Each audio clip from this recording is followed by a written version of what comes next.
De quoi va-t-on parler aujourd'hui? Ah oui, vous avez peut-être vu cette information. Les 2 militantes écologistes qui ont jeté, vous vous souvenez, de la soupe sur les tournesols de Van Gogh. Eh bien, ces 2 militantes ont été condamnées à de la prison ferme. Bravo. Pardon, excusez-moi, j'ai voté avant. Je pense que vous avez un orgasme, Pascal. Non, stop, attendez. C'est quoi stop? Je suis au bord de l'orgasme multiple. Non. Est-ce normal? On va se poser la question. Vous avez vu ça? Excusez-moi, c'est le cri du cœur. Oui, on voit ça. Allez, un Français sur 4 qui ressent de la gêne lorsqu'il s'agit d'évoquer la question de la rémunération. L'argent doit-il être tabou? C'est aussi l'autre question que l'on se pose aujourd'hui. C'est un sondage IFOP qui a donné ce chiffre. Et puis, congés, grève, horaires aménagés, les Français sont-ils fainéants? On posera la question dans la deuxième partie de l'émission. Une grève des services publics, vous savez, est prévue demain et on reviendra sur les dernières polémiques en ce qui concerne le temps de travail des Français. Je vous demande pas votre avis sur les tournesols de Van Gogh. Je crois que tout le monde a compris. Oui, mais ça demande quelques développements. Oui, Alors, quand même. Ça demande quelques développements. On va se souvenir de cette affaire. Et vous vous en souvenez peut-être. Les images avaient été spectaculaires. On est en octobre 2022. On est à Londres. Et 2 militantes écologistes jettent de la soupe à la tomate sur le tableau Les tournesols de Van Gogh. On a appris donc ce week-end que la justice britannique les avait condamnées à de la prison ferme. L'une d'elles a même été condamnée à une peine de 2 ans de prison. Est-ce que vous trouvez ça normal? D'abord, on regarde ce résumé en vidéo et on en parle juste après. Ce fourgon qui transporte 2 militantes écologistes vers la prison est applaudi à sa sortie du tribunal. À son bord, Anna Holland et Phoebe Plummer, respectivement condamnées à 20 et 24 mois de prison pour avoir jeté de la soupe sur les tournesols de Van Gogh à la National Gallery de Londres. Le tableau était protégé par une vitre. Seul le cadre a été endommagé. Elle voulait dénoncer l'inaction face au changement climatique. L'une d'elles a dit accepter sa peine avec le sourire car elle a agi en conscience. Devant le tribunal, leurs soutiens rassemblés dans une manifestation silencieuse sont choqués par les peines infligées. Alors, question. Ces 2 militantes écologistes qui sont condamnées à de la prison ferme pour avoir jeté de la soupe sur les tournesols de Van Gogh. Est-ce normal? Attention. Réponse. Non. Alors, non mais je le dis juste en 2 mots. J'ai trouvé ça scandaleux. On n'a pas le droit de toucher à ces œuvres-là. Il y a 1000 façons. Non, mais ça, je suis d'accord avec vous. Il y a 1000 façons de protester, de se faire entendre. Et vous figez de moi. Ah non. Votre tête. Non, je vois que c'est structuré. Oui, voilà, c'est structuré. Donc ça, c'est la première chose. La deuxième chose, de la prison ferme, sans blague. Non. Prison avec sursis, j'aurais entendu prison ferme, je trouve que quand même on va un peu loin. Ah bon? Je sais non, mais attendez, il y a des crimes. Je préfère qu'Éric commence. Je préfère parce que c'est la tradition. Mais je veux dire quand même une chose avant qu'Éric ne dise que moi aussi je suis choqué par la sentence. Je trouve ça trop doux.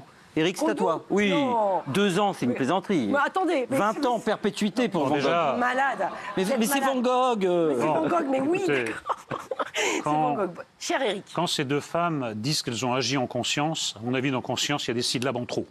Je pense. Il faut raccourcir le mot. Premièrement. Deuxièmement, quand la médiocrité s'en prend à la grandeur, quand la bêtise s'en prend au génie, il faut sanctionner la médiocrité et la bêtise. En plus, c'est une bêtise au carré parce qu'elles s'en prennent à quoi comme tableau? À un tableau qui magnifie la nature, qu'elles prétendent défendre. Donc c'est une bêtise au carré. Et ensuite, au nom de leurs convictions particulières, elles veulent priver l'humanité d'un des chefs-d'œuvre, de ce que l'espèce humaine a produit de plus beau. Van Gogh, c'est un des plus grands génies, non seulement de la peinture, mais des génies tout court. Au nom de quoi elle priverait tous ceux qui sont dans cette salle, tous ceux qui nous regardent, vous, Yann, moi, de quelque chose qui est la gloire de l'espèce humaine. Nous sommes une espèce capable de produire les tournesols de Van Gogh. Voilà. Donc, pour toutes ces raisons, leur place est en effet en prison. En plus, là, ça servira d'effet dissuasif pour les autres, parce que c'est devenu la mode. Maintenant, on s'en prend au chef-d'œuvre. C'est vrai, c'est vrai. Non, mais il y a quelque chose qui ne va pas. Il y a des tas de manières de faire passer ses convictions, de protester, etc. Celle-là est inadmissible. Il fallait mettre le haut. Je suis d'accord avec vous sur. Alors pourquoi vous disiez le contraire il y a 2 secondes? Mais non, parce que je disais 2 ans de prison ferme. Oui, ferme. Mais c'est très bien. Elle pourra regarder tout Van Gogh comme ça dans sa cellule. Alors l'argument. On viendra lui accrocher un Van Gogh tous les jours. Ce sera des faux. Elle pourra balancer sa soupe. Pendant qu'elle mange sa soupe. Voilà. Elle pourra regarder du Van Gogh. Non, mais le juge a estimé que la soupe, parce qu'en fait c'est le cadre qui a été légèrement endommagé. C'est une œuvre qui date de 1888, était protégée par une vitre en verre. ça a légèrement abîmé le cadre. Mais c'est vrai que la soupe aurait pu passer dessous et abîmer la peinture. C'est pour ça que le juge a décidé d'une... Non, je dis juste que dans la prison ferme... Bon, il y a deux génies dans cette histoire. Il y a deux génies. Il y a Van Gogh et Christopher Héry, le juge, qui est l'équivalent de Van Gogh au royaume de la justice. Voilà. C'est un génie, ce juge. Oui. Pourquoi, Pascal? Parce que vous remarquerez que depuis quelques années, il y a deux choses concomitantes. Il y a les gens qui souillent les chefs-d'œuvre dans les musées, au nom d'une cause tout à fait louable par ailleurs. Et puis aussi les gens qui cancellent, c'est-à-dire des gens qui s'attaquent à des œuvres sous prétexte que les auteurs ont eu un mauvais comportement entre juin 1791 et avril 1802. En gros, si quelqu'un a fait du mal à quelqu'un d'autre, alors ses œuvres sont interdites. Comme Picasso s'est mal comporté avec les femmes, les œuvres de Picasso, petit à petit, sont interdites dans des musées. Voilà où on en est. Un jour, on n'écoutera plus Mozart parce que Mozart a mis une main aux fesses. Donc un jour, si vous voulez, non, ce que je veux vous dire, Pascal, tout ça dit quelque chose de... Non, mais Pascal, en fait, c'est pas drôle du tout. J'aime votre rire, votre sourire. Votre rire est d'ailleurs célèbre. Mais il devrait aussi faire partie du patrimoine de l'humanité. Mais ce que je voulais vous dire... Au moins. Qu'est-ce que j'ai dit? Non, ce que je veux dire, c'est que depuis quelques années, il y a une haine du génie et une haine de la beauté et une haine des chefs-d'œuvre. Et je vais plus loin. On a l'impression que toutes les manifestations politiques sont comme des cache-sexes ou des prétextes qu'ont trouvé des médiocres pour en fait s'attaquer à ce qui les gêne le plus au monde, la beauté, le génie des autres, le talent de ceux qui ont changé l'humanité. Parce que des gens comme Van Gogh, c'est pas simplement des gens qui ont dessiné des jolies choses. C'est des gens qui ont rendu la réalité et le monde dans lequel on souffre vivable. Ce sont des gens dont la sensibilité nous a permis de pouvoir épouser un monde qui n'est pas strictement hostile 24 heures sur 24. Et c'est un génie parce qu'il a changé notre manière de regarder des tournesols. On est tout à fait d'accord. Non. Je suis d'accord. Et donc, attendez, pour moi, il y a un crime contre les êtres, mais les chefs-d'œuvre sont aussi des êtres. Ce sont des êtres qui sont non substantiels au sens où ils n'ont pas une conscience, mais ils ont une pérennité. Et à l'intérieur de ces fleurs, qui paraissent tout à fait banales, vit le génie de l'humanité tout entière. Donc c'est une sorte de crime contre l'humanité via les œuvres. Oui, mais moi je suis d'accord. Via les œuvres. Et vous savez qu'il y a un lien entre le crime contre l'humanité et les chefs-d'œuvre. Il est prouvé que dans les camps de la mort, ceux qui ont réussi à affronter les bourreaux le mieux possible dans cet enfer, eh bien comme par hasard, ce sont des gens qui avaient été dans des musées et qui avaient entendu des sonates. Parce qu'en se les remémorant, en se souvenant, en les convoquant, ils arrivaient à s'inventer un univers à peu près respirable dans un monde qui ne l'était plus pour eux. Et donc les chefs-d'œuvre sont un poumon comme l'est la forêt amazonienne. Bravo. Bravo, moi je dis bravo. Non mais écoutez, à la fin des fins, quand chacun fera son bilan, Van Gogh arrive, alors qu'est-ce que vous avez fait dans votre vie? Moi j'ai fait les tournesols. Et ces deux pauvres femmes, vous avez fait quoi? J'ai balancé de la soupe sur les tournesols. Voilà la différence entre une vie justifiée qui a apporté tant de bonheur et de beauté à l'humanité et une vie qui ne pense qu'à détruire. Ces femmes ne pensent qu'à détruire. Oui, elles veulent alerter. Écoutez leur soutien, tiens, ça va vous faire réagir. C'est scandaleux. 2 ans pour un peu de peinture sur un cadre. Totalement scandaleux. Je suis absolument dévastée que 2 de mes amies soient envoyées en prison. Elles ont à peine plus de 20 ans et c'est terrible de les imaginer dans un endroit aussi violent qu'une prison anglaise. C'était vraiment un acte mineur. La peine est disproportionnée. Elle est clairement pensée pour dissuader de nouvelles actions de ce type. Oui, et vous ça sert à ça. Mais peu après la condamnation des 2 activistes, il y a 3 militants de Just Stop Oil, voilà, ce sont les militants qui font partie de ce groupe, qui ont à nouveau aspergé de soupe 2 tableaux des tournesols de Van Gogh. Regardez. Vers 15h30, 3 militants du groupe écologiste Just Stop Oil ont ouvert des boîtes contenant de la soupe et ont aspergé ces 2 tableaux des tournesols. Et les 3 militants ont été arrêtés par la police. Et il s'agit là en fait d'une action en réponse à la condamnation quelques heures plus tôt de 2 femmes qui l'an dernier avaient elles aussi aspergé de la soupe sur le tableau des tournesols, celui qui est permanent à la National Gallery. Voilà, il y a des gens qui sont éblouis par la beauté. Oui. C'est mon cas, il y a des gens qui sont offusqués par la beauté. Bon, voilà, ce sont des zélateurs de la médiocrité. Ils veulent que tout, détruire tout ce qui a été fait de beau. Au nom de quoi? De leurs convictions. Ils veulent en plus nous imposer leurs convictions. Discutons, qu'on discute avec eux ou qu'ils fassent des actions qui ne détruisent rien. C'est possible quand même. Mais moi, je monte d'un cran par rapport à Eric. Je pense que leurs convictions ont été inventées pour se donner l'autorisation d'en finir avec la beauté. Waouh, c'est beau, vous avez 4 heures.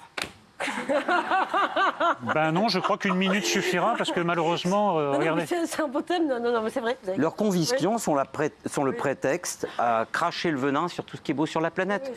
Pourquoi opposer la culture et la nature? En plus, comme l'a très bien dit Eric, quand la culture représente la nature. Et pourquoi s'en prendre à quelqu'un qui est déjà tellement souffert de son vivant, parce que Van Gogh n'a jamais su qu'il était Van Gogh, pourquoi s'en prendre à un homme génial et mort et à une toile géniale et innocente? Ça n'a aucun sens. Bon, et vous, qu'en pensez-vous chez vous? Évidemment, nous vous avons posé la question. C'est très important, ça. Le public, je veux savoir aussi ce qu'il en pense. Les deux militantes... oui, c'est normal. Oui, tout le monde dit oui. Oui. Ok. Et dans le public, vous dites quoi, vous? Est-ce que c'est normal? Si c'est oui, répondez oui. Vous pouvez lever la main. Évidemment que c'est normal. Oh, ok. Il faudrait inventer les mauvais traitements sur chef-d'œuvre comme il y a des mauvais traitements sur les animaux. Ouais. On ne balance pas de soupe sur un chef-d'œuvre, ni sur Van Gogh, ni sur Pascal, c'est tout. Voilà, c'est tout. Ça ne va pas plus loin. Donnez pas de mauvaises idées. Les conséquences ne seront pas les mêmes. Allez, notre autre sujet. Il est 18h14, on est en direct sur C8, on va parler d'argent. Ah ça, l'argent, c'est toujours gênant. C'est vrai qu'en France, on a des pudeurs de gazelle, peut-être. En tout cas, je vais vous demander votre avis sur son salaire, son patrimoine.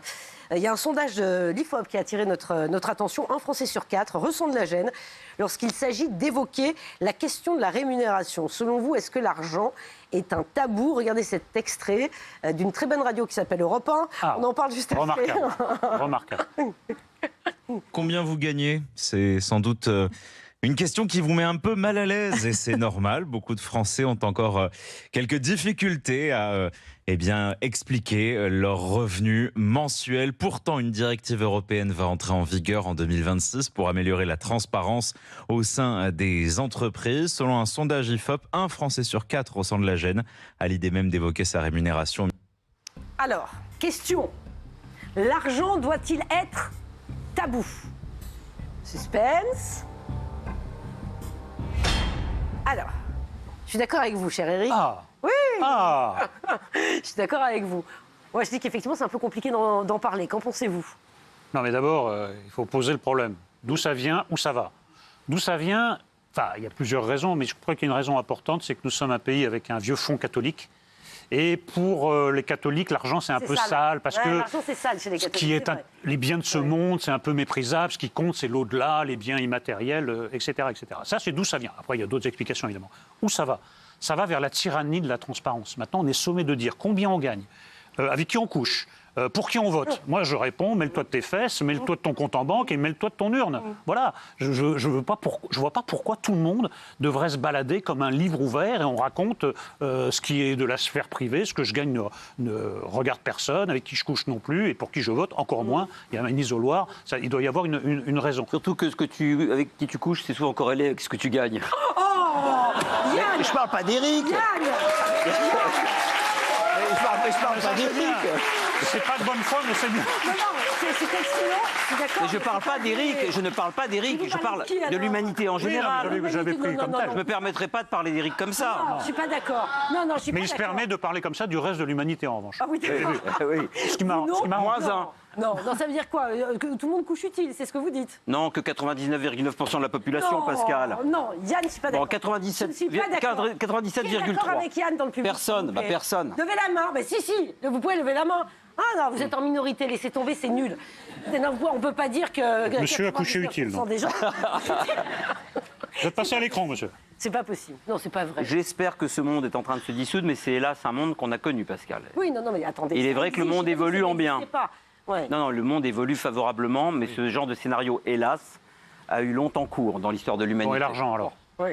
Bon, et si c'est le débat, parce que c'est l'argent. Pardon. De quoi Non, mais j'avais fini, moi, j'avais fini. Ah, t'as fini? Ah oui. Ah bon? Est-ce que le débat, c'est l'argent? Non, attendez, là, on va se régaler. Je vais vous dire... Non, mais je sens qu'on va se régaler, cher Eric, cher public. Vous qui nous regardez également. Il y a une vidéo. Non. Le commentaire de Yann Moix qui s'annonce salé. C'est dans un instant et c'est en direct sur Chaque fois, c'était ça.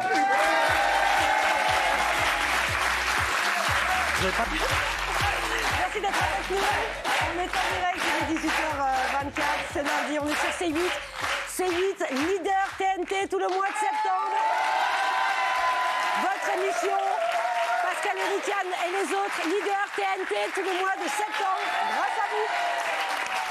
Merci de nous suivre. On prend beaucoup de plaisir à la faire quand même, cette émission. On prend beaucoup de plaisir à la faire, cette émission, si vous nous rejoignez. Ah oui. Moi, je voulais vous dire. Mais je viens de comprendre un truc, parce que j'ai jamais entendu un public aussi vigoureux. Non plus. Donc apparemment, moi, mon explication, c'est apparemment c'est le même public du lundi au vendredi. Parce que vendredi, ils avaient l'air claqués. Alors le lundi, comme ils se sont un peu reposés, ben alors bon, essayez d'en garder un peu sous le pied pour vendredi. Parce que vendredi, on était très inquiets. Hein. Ah, c'est vrai, vous étiez très inquiets. Ah bon? Ah ouais. Oui. Ah. Bah, il y a eu 2 décès sur le plateau. Oh, Yann. Non, pardon. Ouais. Pardon, je me suis trompé, il y en a eu 4. Oh, n'importe quoi. Vous êtes intenable, hein, ce soir. Pourquoi ce soir? Oui, c'est vrai, pourquoi ce Je ne soir? comprenais pas pourquoi ce soir. Alors, de quoi parlions-nous? Nous parlions d'argent juste avant la pause. L'argent est-il tabou? Il y a un Français sur 4 qui ressent de la gêne quand il s'agit d'évoquer des questions d'argent. Je vous rappelle, parce que nous avons donné notre réponse, l'argent doit-il être tabou? Voilà, les lumières vont se rallumer. Bleu quand on est d'accord, quand on dit oui. Voilà. Merci les amis de la régie. Et la régie, en revanche, le lundi, c'est comme le vendredi. C'est pas vrai. C'est pas nerveux, hein. Mais non, on les adore, la régie, sans eux, on ne fait rien. Tiens, regardez, on allait faire un... Moi, je fais plein de choses sans eux. Hein. Oh. Bah, le reste de la journée, il n'y a pas la régie avec moi qui se balade toute la journée. Quand je dors, ils sont pas chez moi, la régie. Non, c'est vrai. Et quand ils nagent? Ils sont pas là, la régie. On se demande où ils sont, d'ailleurs. Ils sont ici. Ils sont ici. Et ils travaillent, ils sont formidables. On les salue, d'ailleurs. Ouais. Oui. Alors, Europe 1 est aussi... Sans les réveiller. Vous voulez un petit verre, des cacahuètes, quelque chose? Non, tout va bien, Non. messieurs? On peut continuer? Je reprends le Ricard que vous buviez pendant la pause. Les cacahuètes, ça me descend Avec sur les hanches. modération, on a Oui, marre, bien faut toujours sûr. préciser les trucs. Allez-y, Pascal. Alors, Europe 1 est aussi à la rencontre de Français. Écoutez ce qu'ils disent à propos de l'argent. C'est assez intéressant. Puis après, on va écouter ce qu'en pense Yann Moix. On attendait ça avec impatience avant la pause. Valérie est salariée dans un centre d'appel. Son salaire est inférieur à la moyenne et elle n'a aucun mal à en parler. Ça me gêne pas, mais c'est pas forcément un sujet fréquent. Je suis pas millionnaire, donc je serais peut-être plus discrète. Ouais, je pense qu'en France c'est moins bien perçu en général. C'est dommage d'ailleurs. Pour Anne-Marie, auto-entrepreneuse dans la communication qui a des revenus très irréguliers, tout dépend de la période. Il y a des mois où je me sens vraiment ras-le-pâquerette au niveau financier. Et donc, j'ai pas de mal à en parler. Et quand Anne-Marie parvient à se dégager un gros salaire... Ça me gêne plutôt d'en parler, parce que c'est des salaires qui sont au-dessus de la moyenne et des gens que je côtoie. Voilà. Alors, Yann, qu'en pensez-vous? Je la connais bien, Anne-Marie, c'est une copine. Oui, on l'embrasse. On l'embrasse. Non, c'est ce que je voulais dire, elle a raison, Anne-Marie. C'est quand même étrange, l'argent, parce que les gens qui n'en ont pas beaucoup, ça ne les dérange absolument pas d'en parler. Mais les gens qui en ont beaucoup, ça les dérange d'en parler, et ce pour 2 raisons. Soit parce qu'ils en ont trop, et donc par rapport à ceux qui n'en ont pas, ça la fout mal. Soit parce qu'ils n'ont pas assez, et par rapport à ceux qui en ont plus qu'eux, ça la fout mal. Donc en fait, le tabou, c'est simplement chez les riches qu'il existe. Mais chez les pauvres, le véritable tabou, c'est pas de révéler combien on gagne, c'est d'essayer d'en gagner un peu pour garder sa dignité. Et en France, malheureusement, et je le répéterai à chaque fois, il y a des gens que ce genre de débat ne peut que faire rire, qu'exaspérer. Parce qu'on oublie que c'est un pays où il y a beaucoup de gens qui sont dans la souffrance sociale et qui ont un mal infini à boucler ce qu'on appelait jadis les fins de mois. Et c'est à ces gens-là, sans la moindre démagogie, qu'à chaque fois que je fais cette émission et qu'on parle de ce sujet, je pense, parce qu'il y en a beaucoup parmi nos téléspectateurs, et en France, énormément de gens souffrent financièrement, mais souffrent le martyre. Donc il faut penser à eux de temps en temps. Mais on y pense tout le temps. Évidemment qu'on y pense tout le temps. Non, mais ça, de temps en temps, c'est tout le temps. C'est un point très important. Mais j'ai l'impression qu'en France, quelqu'un qui gagne de l'argent aux yeux de la majorité, c'est louche par principe. Toujours. C'est-à-dire, peu importe si c'est justifié ou pas, il y a quelque chose qui n'est pas normal. Parfois, ce n'est pas normal. Il y a des sommes gagnées qui paraissent un peu indues, exagérées. Mais il y a des gens qui gagnent de l'argent parce qu'ils créent, parce qu'ils sont bons dans leur domaine. Donc, je me demande si... par certains côtés, on ne rejoint pas le débat d'avant. Est-ce qu'il ne s'agit pas de s'en prendre à l'excellence? J'ai l'impression que c'est un peu un discours anti-élite. Élite des peintres, élite financière. Dans certains cas, c'est justifié, dans d'autres, je ne le crois pas. Oui, c'est assez surprenant. Je veux juste donner des chiffres, peut-être pour nourrir le débat. Toujours selon ce sondage IFOP, il y a quasiment la moitié des Français interrogés qui associent l'argent à l'injustice. Oui, voilà.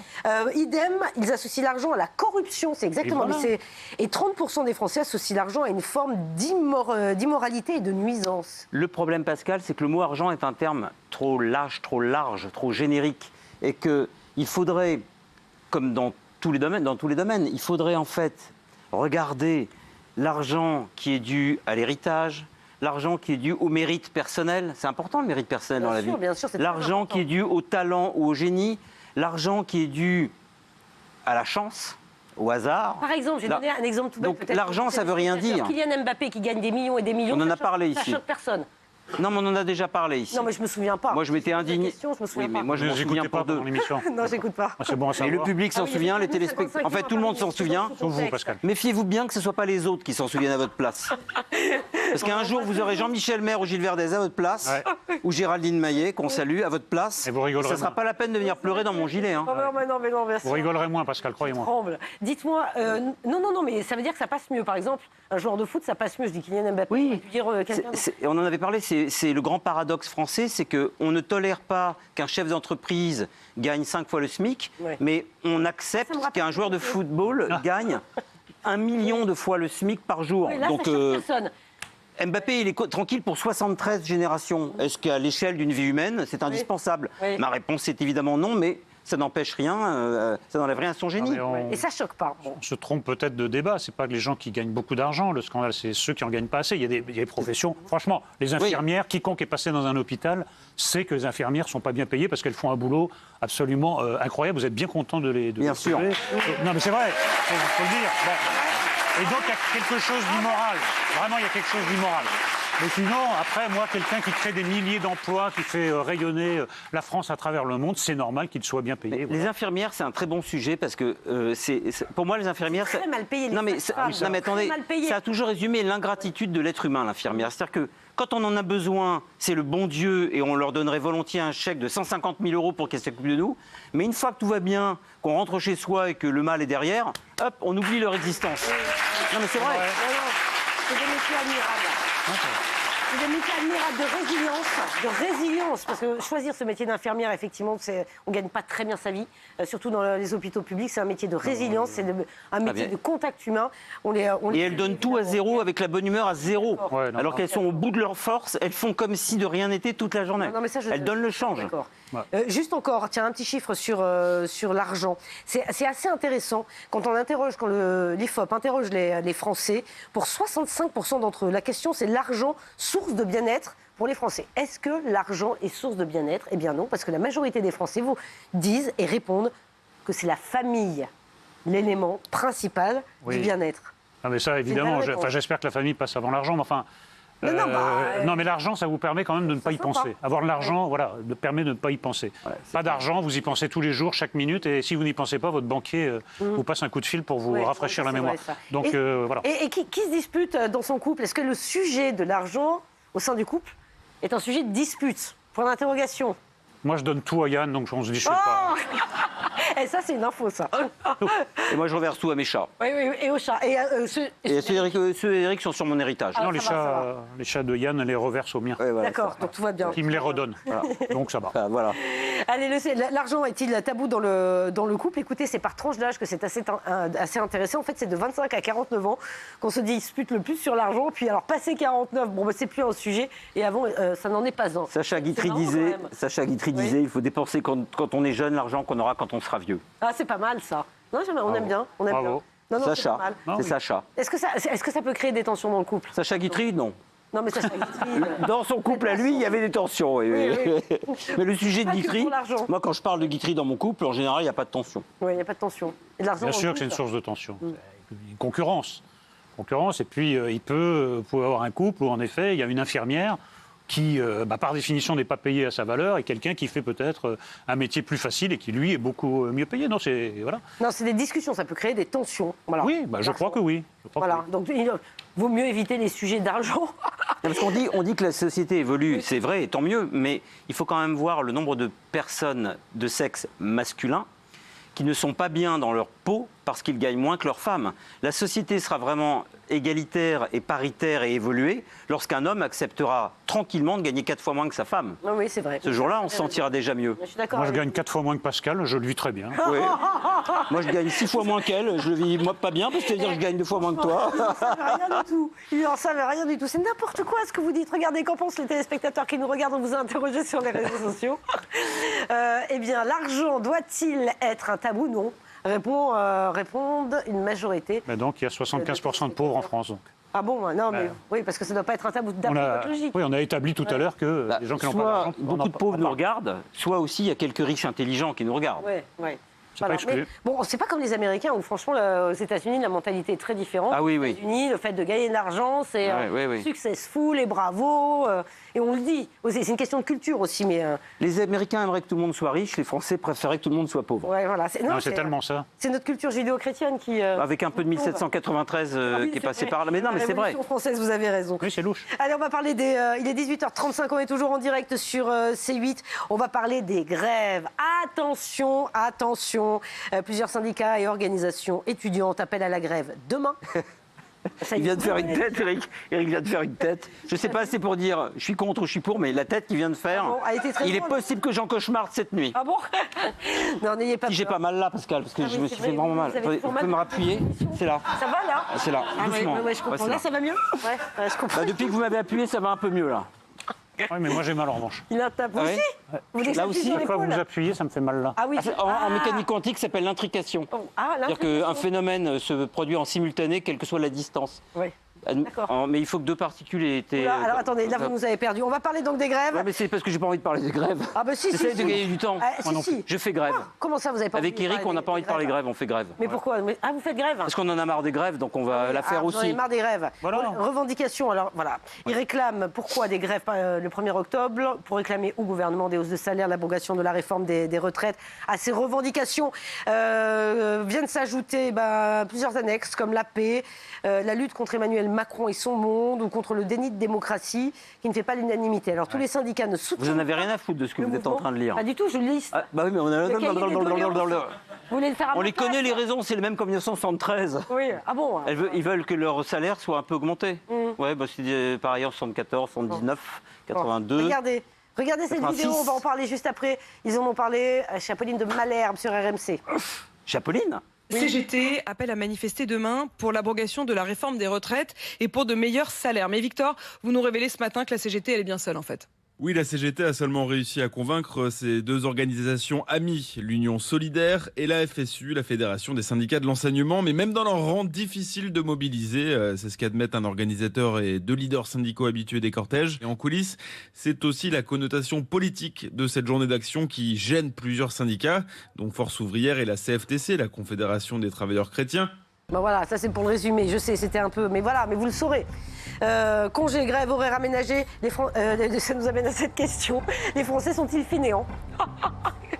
Question. Attention, et vous pouvez voter chez vous. Également, on attend votre réaction sur les réseaux sociaux. Alors, moi j'ai dit non. Yann, vous avez dit non plus. Oui. Apolline, qu'on salue, c'est pas une feignante, Apolline. Ah non, elle se lève très tôt le matin. Oui, exactement, pour sa matinale. Et je peux vous dire que ça rigole pas. De quoi? Pour sa matinale. C'est très professionnel. Très professionnel, mais on rigole dans la matinale. Non, elle est très pro. Non, mais... On rigole moins qu'ici. Attention. On rigole moins qu'ici. Non, mais Apolline est quelqu'un de très sérieux, qui fait très bien son travail. Vous savez que je la connais. Ça fait 20 ans, vous savez qu'on a travaillé dans la boîte. Ah d'accord. Vous la saluerez de ma part parce qu'on l'aime beaucoup. Oui, vous l'aimez beaucoup, mais moi aussi je l'aime beaucoup, Apolline. On l'embrasse. Voilà. Très grande professionnelle. Très grande professionnelle. Très bonne interview. C'est un peu louche cette insistance. Qu'est-ce qui vous arrive? Cherche du boulot.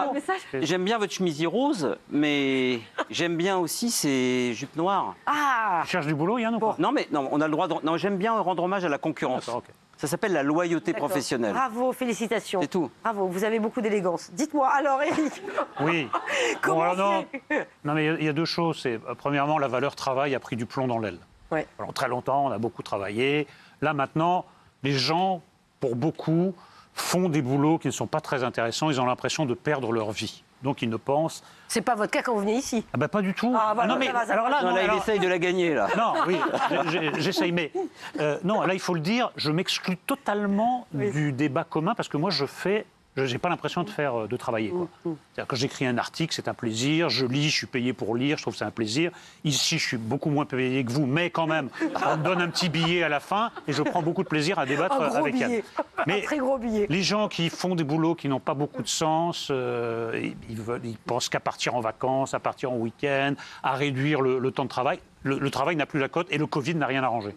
Le Covid, ça a été un déclic dans beaucoup de domaines et la valeur travail en a pris un coup. Après, ça a bien été expliqué dans le sujet, la contestation du travail, la contestation des salaires se mêle à des motifs politiques. C'est-à-dire, par exemple, la retraite. On a déjà eu un débat sur la retraite. Écoutez, moi, je veux bien qu'on m'explique que 2 et 2 font 5, mais 2 et 2 font 4. Tous les pays reculent l'âge de la retraite parce que ce n'est pas tenable financièrement. On va y passer en France. Ce n'est pas une question de est-ce que les Français sont fainéants, est-ce que les Français ne sont pas fainéants. Simplement, les comptes publics sont tels que nous allons partir en retraite. Non, mais est-ce qu'on est des fainéants Non, pas du tout. Et d'ailleurs, quand on compare avec... On s'amuse souvent à comparer avec l'Allemagne, par exemple. Mais quand on regarde un peu à la loupe, on s'aperçoit qu'on est au moins aussi productif que les Allemands. Et les Français, ce qui compte dans leur manière de travailler, même s'ils travaillent un peu moins en volume, sont en général plus efficaces que beaucoup de pays de l'OCDE et de l'Union européenne. Donc en fait, on rattrape les horaires par de l'efficacité, une efficacité supplémentaire. Il est vrai que lorsqu'on part en week-end ou autre, on a toujours l'impression que les Français sont pleins d'appétence pour 2 heures de soleil en plus, qui prennent un train au moindre prétexte, qui prennent vite un avion, qui sont toujours en train d'essayer de grappiller quelques quarts d'heure pour se détendre. Est-ce que ça veut dire qu'ils sont paresseux? Non, ça veut dire qu'ils savent s'organiser. En fait, moi, j'en ai marre de toujours taper sur les Français. Parce qu'en fait, j'ai remarqué que chez les Français, il y avait une constante. Les Français adorent la France et les Français détestent les Français. Donc moi, j'en ai marre d'être un type qui sent acculé à détester les Français. Donc je crois qu'ils, après avoir un peu étudié la question, qu'ils travaillent plutôt très bien et qu'ils aiment également les vacances. Mais il y a une catégorie qui est feignante. Il y a une catégorie qui est paresseuse. Des noms, on veut des noms. Non, je veux dire la catégorie. Il y a une catégorie qui devrait prendre un peu moins de vacances et se mettre un peu plus au travail parce que la situation est dramatique. Ce sont les élèves, ce sont les écoliers qui, eux, sont vraiment d'énormissimes feignasses. Génial ce que vous dites, Yann. Vous allez adorer cette petite vidéo. Les parents ont le droit. Regarde. Quoi? Regarde les parents, sur les heures. Les parents. Regardez la vidéo de ce TikToker. Elle m'a eu un chipi. Il veut réduire les horaires d'école. Il finissait tous les jours à 17h. Là, c'est son emploi du temps. Si on faisait l'école comme moi je l'ai pensé et comme tous les élèves de France le voudraient. En regardant cet emploi du temps-là, vous vous dites pas que c'est meilleur. Tu finis tous les jours à midi, sauf un jour. Tu finis à 13h. Et l'après-midi, tu fais des cours ludiques. Du sport, de la musique, de l'art plastique. C'est possible. J'ai supprimé aucune matière. Toutes les matières importantes sont là. Tu vas aller à l'école le matin. En plus, le matin, le cerveau, il est bien réveillé. L'après-midi, on a envie de dormir. On est KO. On a à manger. On a un coup de barre. Je ne vous demande même pas de révolutionner l'école. Juste, tu fais ça, tout le monde est OK. Tout le monde y gagne. Voilà. Non, mais moi, j'ai rien contre les... Non, mais j'ai rien contre les raisonnements contre-intuitifs. Mais la réponse à l'effondrement, il ne s'agit pas de la baisse du niveau scolaire. La réponse à l'effondrement du niveau scolaire, c'est moins de cours. Ensuite, je rectifie un peu ce qu'a dit Yann. Ce que tu disais sur la productivité, c'était vrai jusqu'à récemment. Ça ne l'est plus, la productivité. Oui, depuis 1 ou 2 ans, ça a baissé. Ça baisse. Après, moi, je vous propose de faire le test. Vous faites le même débat en vous adressant à un Américain, un Japonais, un Chinois. Est-ce que les Français sont feignants? Ça va être oui dans toutes les langues du monde. Écoutez, on a une culture de la fainéantise en France qui est remarquable. Et il y a des pays, comme par hasard, c'est les pays qui s'en tirent le mieux économiquement, qui ont une culture du travail. Et je vois que maintenant, les jeunes générations commencent, alors dès l'adolescence, à dire on travaille trop alors que les résultats scolaires sont catastrophiques. Ça promet. Ouais. Ce jeune-là dit pas n'importe quoi. Oui, mais il dit pas n'importe quoi. En Allemagne, par exemple, où là, le système scolaire en Allemagne est plutôt bon. Ils travaillent, ils font les matières intellectuelles et exigeantes le matin. Et effectivement, l'après-midi en Allemagne, c'est sport, art plastique, etc. Donc, s'il dit tout à fait cohérent, c'est même très bien. On fait les matières plus plaisantes l'après-midi, les matières exigeantes le matin. Ce que je dis simplement là, c'est que le goût du travail, c'est simplement aussi rentrer le soir, faire ses devoirs. Or, comme aujourd'hui, les devoirs... Non mais personne... Mais justement... Moi, je compatis. Et ceux qui nous regardent... Voilà pourquoi la déliquescence de la France est avenue. Mais non, parce que... Non mais le mot devoir...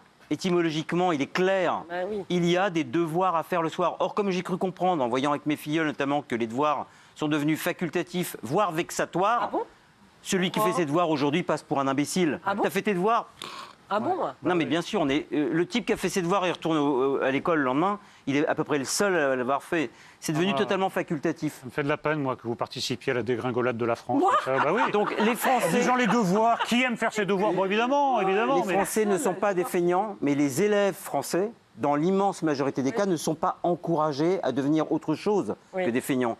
Parce que lorsqu'une amie qui enseigne en classe préparatoire me dit que des gens qui préparent HEC n'ont jamais entendu parler de Montaigne ni de Descartes et ne connaissent pas le mot exhorter, on se dit qu'il ferait mieux de se mettre un peu au travail. Sans blague. Non, vraiment. Vous remettez en cause ma parole, ma Pascal? Jamais je remets en cause votre... Mais je vous rassure, ils connaissent Pascal, mais le problème c'est qu'avec un E, ils ne connaissent pas Pascal Blaise. Ah oui. Non mais Pascal... Ils connaissent Pascal de la Tour du Pin, mais pas Patrice, hein, Pascal. Il y a un classement international des tests internationaux, ça s'appelle PISA.